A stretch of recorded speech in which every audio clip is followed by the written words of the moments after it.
You're listening to Chicago Stories, a podcast from City Hall featuring the stories of everyday Chicagoans, as told to Mayor Rainn Emanuel. This is Rainn Emanuel, Mayor of the City of Chicago, for Chicago Stories. We got Rainn Wilson. I want to thank you for being here, back home. Back home, sweet home Chicago. Steppenwolf Theater. Yeah, that's right. This is a double, actually. You're back home in Chicago and you're doing theater, which, from what I understand, is your original love. This is my original love, and this is where it all started, was in the Chicagoland greater metropolitan area, so it's great being back. A high school theater class? Is that the true point of embarking on a career of acting? Yeah, no, exactly. Exactly. At New Trier High School, your alma mater, and mine. My parents moved there. We moved there in 82, 83. My parents... I was already out. Just for the record. Oh, okay. Good. I was going to ask you what your year was. And my parents are members of the Baha'i faith, so they came to work at the Baha'i National Center in Evanston. Oh, yeah. And that's when I started taking acting, and that's where I got the bug. And so I feel all of these really warm feelings towards just the city of Chicago, because that's good. I got to have this. I mean, there's many reasons I have warm feelings for Chicago, but just on a more personal basis, that I moved here. It was really transformational for me as a person, as a teenager. So you moved when you were a teenager? I was 16. I did my last 2 years of high school in New Trier. That's hard. I mean, I remember when we moved. From back, not when we moved, and my son started high school in a new school. That was hard. To do it in the middle is hard with a capital H. I was really ready to do it. For me, I was going to school in suburban Seattle, and I really felt like, and I had grown up there. You were just tired of the rain. The rain doesn't bother me, but I was trying to make a joke about your name and rain. Yeah. That was bad. That didn't work so well. Should I do that again? Why don't you leave? No, we're going to leave that in, because it's always good to have the mayor suck at a joke like that. Exactly. Yeah. And you know what? You just leave the humor to me, okay? You just worry about looking good, because you look amazing. Yeah. You look so mayoral. You think? Because what does a mayor look like? I don't know, but I'll tell you something. Walking in this office, like, this is what a mayor's, if I was going to design a mayor's office, this is like so mayoral-y over here. So you think I should drop the Thursday open mic act? Just leave it on the side of the road. So go ahead. So you come? Yeah. So when I was in school in Seattle, I was like a really geeky kid, and I was on the chess team. I played the bassoon. I was in Model United Nations. I did all the super geeky stuff. And when I moved to Chicago, I was like, you know what? I'm going to change. I'm going to leave all that behind. I don't have to be such a geeky, nerdy kid, although there's nothing wrong with that. And so I kind of reinvented myself when I came to New Trier, and I was into punk rock and stuff like that, and I dressed a lot more kind of out there, and I was going to do more art stuff. I had a radio show on their little radio station there, the high school radio station, and I was in a band, and so it was really important for me. But the most important thing was I had some great teachers there. Suzanne Adams, who I still keep in touch with, was my drama teacher, and it was this amazing story where, I'd never met anyone that made money being an artist of any kind, and so I started doing acting. I got cast in lead parts in plays, and I was pretty good at it, and I was making people laugh, which was awesome. So I went into Suzanne Adams' office once, and I was like, Ms. Adams, and I was really, shy and pimply, and I was like, do you think that maybe someday I could be an actor? And I was hemming and hawing and very kind of embarrassed. And she was like, "Oh, yes, you could do it, but you need to go to college." You have that drama teacher voice down tight bad.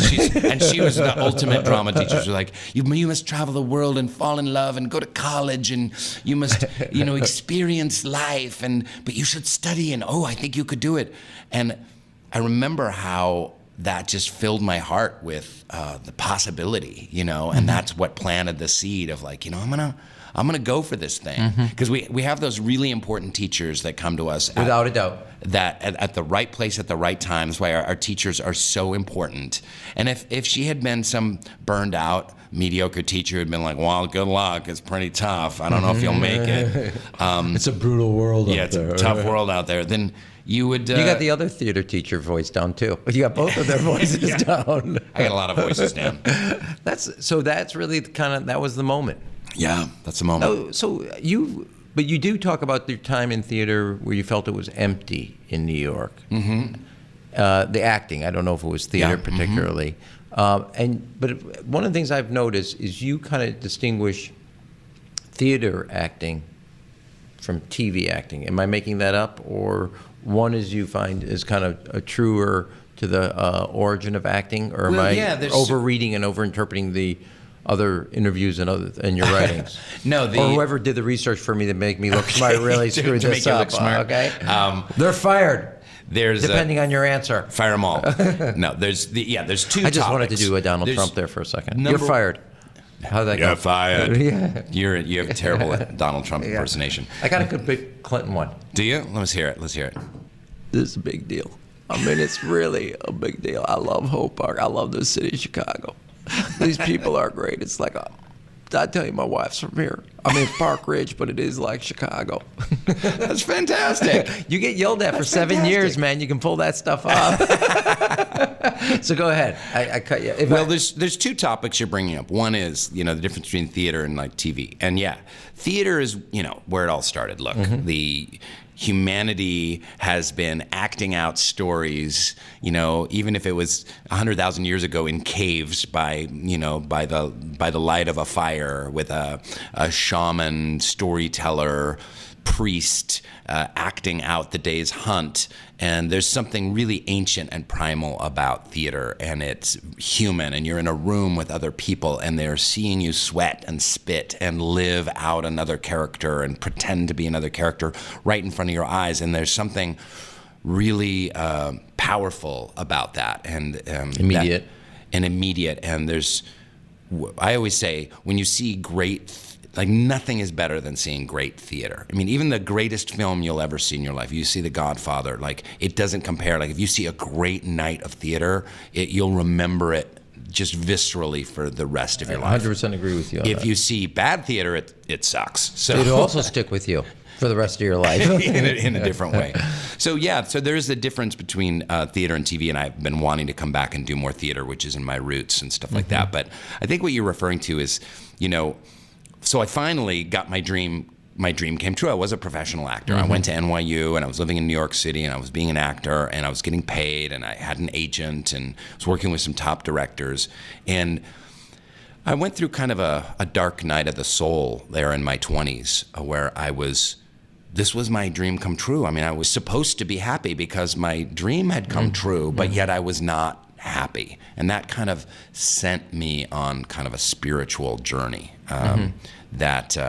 I wrote a book called The Bassoon King that came out a couple years ago that I detail this journey. But, we have this kind of weird American dream that is like, if you set a goal and then you achieve it, you're happy, right? If you want to be a lawyer and you go to law school and then you are in a law practice and you get married and you live in the suburbs and you have a nice, golden retriever and a golden retriever in $1 million house, then you're happy. But that's not how happiness works. It's not how contentment works. And so that sent me on a spiritual journey. I was raised a member of the Baha'i faith, and of course the great Baha'i temples up there in Wilmette. And I actually worked there as a security guard when I was that same pimply teenager. But so that was a long kind of faith journey. And are you observant now? I am. Yeah, I'm a practicing member of the Baha'i faith now. Yeah. That's it. I mean, do you have kids? I have one 13-year-old boy. Yeah. I'm pretty conscious of my Jewishness, but when I had kids, it became, I said, you had your bar mitzvah, you didn't go to synagogue really then at school started, and then the truth is, by the time I started having kids, I got very observant about Jewish traditions, Jewish faith, and making sure that they had that foundation that I think is important. I don't know. Did you have a child around that time, or it was really more about the theater that led you back to? Yeah, it was kind of it was more that. It was more my artistic, spiritual journey, but I definitely feel like it kicks in when you have kids. You know, you want your child to have a strong spiritual foundation. You want them to be happier on a deeper level rather than just having material success. Of course, you want their material success, their academic success, but you want them to feel a part of the world and to have a purpose. Something bigger. Community, connection, service, and faith traditions can give you that. You know, faith traditions can also be kind of screwy, but at the best, at their fundamental, the closer they are to spirituality and the less they are about the organization, the better they are. Yes, the less dogma. So let me ask, were you all surprised on the show? I don't mean to get flipped from your spiritual journey. Quite all right. No, but were you surprised at the success of the show? And were you surprised at the character Dwight, that it would be like touch that vein and that nerve so quickly? You're laughing, so no. No, yeah, I was very surprised. Yeah. No, I'm laughing because it's pretty incredible. It's pretty incredible. I mean, wherever I go, pretty much every day, people, they stop me, their jaws drop, they tear up almost. It's almost like a religious experience meeting Dwight in the flesh, including your secretaries. Yeah, my whole staff out here was like, we got to have him. He's in town. Why do you think The Office as a show and Dwight as a character in particular, what do you think it touched, and why do you think that? And it didn't have anything to do, on a serious note, also with your own spiritual journey, in the sense of emptiness. Not that The Office is about emptiness, but it's. I will say that The Office is about humanity, and I think that it touches a nerve for people because these are real characters going through real situations. And yes, it's a comedy, but you get to know these characters in some really deep and profound ways, and they feel like family to you after a while. And I meet people all the time that have watched the entire series. We're talking like 200 episodes. They've watched it 5 times. They've watched it, which is like hundreds of hours they've spent. Be honest, don't you think there's a bubble that goes in your head? Get a life. Yeah. It's 5 times, get a life. It's not a bubble. I say that to people sometimes. I'm like, you really need to get out more. You need to go hike on a mountain or something. Here's the Baha'i temple. Go. You need some spiritual work here, man. There you go. But listen, getting on a becoming a professional actor is super hard. Getting on any kind of TV show is even harder. Getting on a TV show that stays on is even harder. And getting on a TV show that stays on and touches a nerve culturally and has an impact and touches people's lives is unbelievable. So it was an incredible gift to be a part of The Office. I mean, I see it every day. People's lives and their hearts are touched. I hear these incredible stories about, my parents were getting a divorce, but we would sit down every week and watch The Office, and it brought us together. Or my sister was dying of cancer, and we would watch it in the hospital room. And so, speaking of spirituality, the ultimate goal of all of the spiritual traditions is service to humanity and service to others. And what greater service is there than to make people laugh and to entertain them in a positive, uplifting way? And that's what I was able to do in The Office. And I play the least spiritual character ever on television. Well, in fact, it's true. But do you think you get cast kind of as a character on the? I don't know how else to say it, on the fringe or on the side? Yeah, definitely. Yeah, is that related to what you're playing in Steppenwolf, which I want to get to? Yeah, I mean, doing theater allows me to play roles that are very, very different than Dwight and allow people to see my range as an actor. But definitely get typecast both in Hollywood and by fans. And in fact, I met a fan once, and he's like, "Oh, what are you doing here?" And I was like, "Oh, I'm doing a movie, blah, blah, blah." And he goes, "You know what? Forget it. You're always going to be Dwight. You're Dwight to me. Everyone looks at you, you're Dwight. You're Dwight for life. Sorry, buddy." And it's like... Did you say stop giving career advice to people you don't know? Now, I also found out you went into theater. What about girls? Was that Mrs. Adams or just girls in that's general? the other aspect of it. So there's the spiritual journey of it, but then when I started doing acting and all of a sudden doing improvs and making the girls laugh. And in Seattle, So that was there were no girls interested in me. And all of a sudden in Chicago, all these cute girls were like, come sit at our lunch table.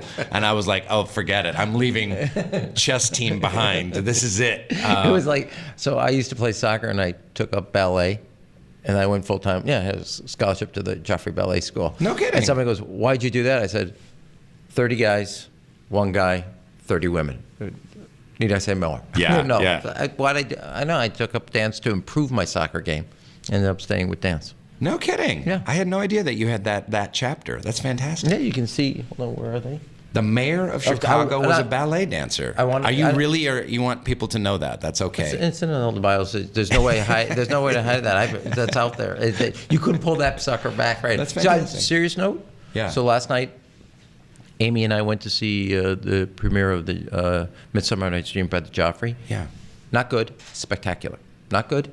Spectacular. Wow. And before you leave town, and I know you're busy, you got this night gig at Steppenwolf. It is, and I see a lot of dance. I haven't seen something like this this good. It's transformative. Wow. That's great. I mean, what you feel about theater, Yeah.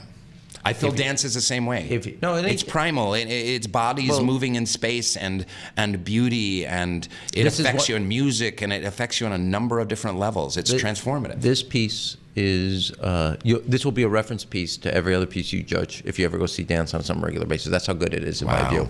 I'm going to go back a second time. Oh, that's because I think I've missed a lot in just the energy of it. So tell about the character at Steppenwolf. It's a great play by a young playwright. This is basically his first play. Matthew Lee Earlbach is his name. And I play 2 characters. It's called the Doppelganger. I play 2 characters that look exactly alike. I play a millionaire or billionaire British copper mining magnate, and I play a kindergarten teacher from Quincy, Illinois. And they look exactly alike, and they happen to have met each other in an elevator. And the Quincy, Illinois kindergarten teacher goes to visit him in Africa at his palatial mansion by his copper mine, and he becomes incapacitated essentially, and the kindergarten teacher takes over his life and pretends to be him in order to try and get this workers' rights bill kind of passed by the people that are using the resources in the Central African Republic. It is a silly, side-splitting farce, and at the same time, it's all about like resource politics and international relations and economics, and it has a really kind of profound political statement at its heart, and that's what really drew me to it. Like as silly as it can possibly be, had purpose, and also has a really serious, hard-hitting message at its center. Is that so? You've described Chicago as the ultimate great theater town. What do you mean by that? Chicago, New York theater. Go ahead and trash them on the show. Okay. Go ahead, take it. Go ahead, kick them. New York theater has become very commercial, and there are some great theaters there, obviously, but the whole system of doing theater in New York is a kind of a commercialized system. Like, how do we raise this money, and how do we get these audiences, and how do we put these shows on Broadway, and sometimes it's very successful, like Hamilton, but sometimes it ends up feeling pretty hollow. So Chicago is a theater town for the love of the theater, and there are theater companies that are as good or better than any in New York.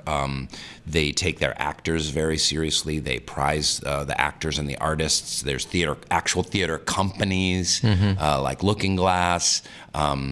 Chicago's Shakespeare Theater is now, breaking a lot of boundaries in the classical Barbara theater. does a great job. Yeah, she's amazing what she's done. And Steppenwolf, of course, rose up from a church basement to being probably the most important theater company in the world right now. And they are so much about the artistic experience. They're about serving Chicago, telling stories that are relevant to Chicago, making an impact.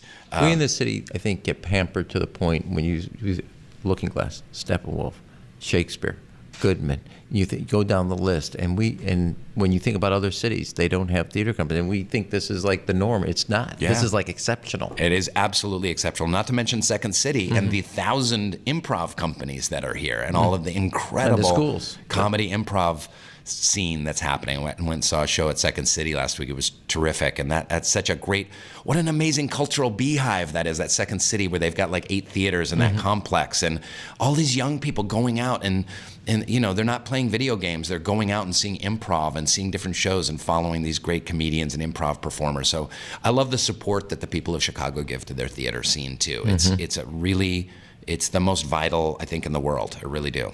Oh, that's a big. It's a big statement. That is a big statement. So when you're around and you're in New York or you're in, you know, West Coast, and you say somebody, give me the elevator pitch why you say Chicago. Chicago is for theater or for everything? Just why you're from Chicago, and they say, well, tell me about your hometown. What do you like? Chicago is a vital city where the people take tremendous pride in this city and in its culture and its rich cultural heritage, and they support it. And in terms of the intersection of arts and energy and food and architecture, there's no better city. I may have to put you on our Amazon bid now, okay? Do it. All right. Here are the 5 things to prove you haven't forgotten Chicago. Oh, shoot. Okay. Ready? All right. Thick or thin pizza? Well, you know, the tourists eat the Which thick one? pizza. What do you like? What do I like? Yeah, I like the thin pizza. Okay. But Chicago makes a great thin pizza, Cubs too. or Sox? Cubs. Okay. Hancock or Sears? Sears. Okay. But it's not called the Sears anymore, is it? We're staying with the originals. We don't have to update. This is our show. Okay, they won't get mad. Whatever What are they gonna do? multinational corporation owns that What are building they gonna now, do? they're not going to pull sue their you. advertising from my podcast. Lake or river? River. Why? I always used to be the lake, but you know, I'm living down over by the river on River North, and just those river views. Every little bridge you cross and every corner you turn is incredibly beautiful. I want to do one of those architecture tours. Can you hook me up for something like that? I think we can even get you a discount. Yeah, but not without. Wow, a discount? No, we're not. Thank you, Mr. Mayor. Well, if I gave you I free, want the mayor's boat. Don't you have like a yacht that you can take me around and have your architect expert tell me about the architecture? We do have a boat, but you would have to row with me. So, ready? 16-inch or 12-inch softball? Or you don't play it? I have no idea what that means. Okay, so I don't know what that means. You guys get them the reading material on the 16-inch softball. What does that have to do with Chicago? Why are we talking 16-inch about softballs? softball. We're the only city that plays 16-inch versus a 12-inch softball. Oh, wow. I had no idea. Yeah. Sorry. I think, and the next time you do your elevator pitch to somebody, say, listen, you got to go there in the summer because the 16-inch softball 16-inch lake. softball. Yeah. It's fantastic. Yeah, you break your knuckles. So that's a giant softball. Yeah. 16. Which makes it way easier to hit, right? Way easier to hit.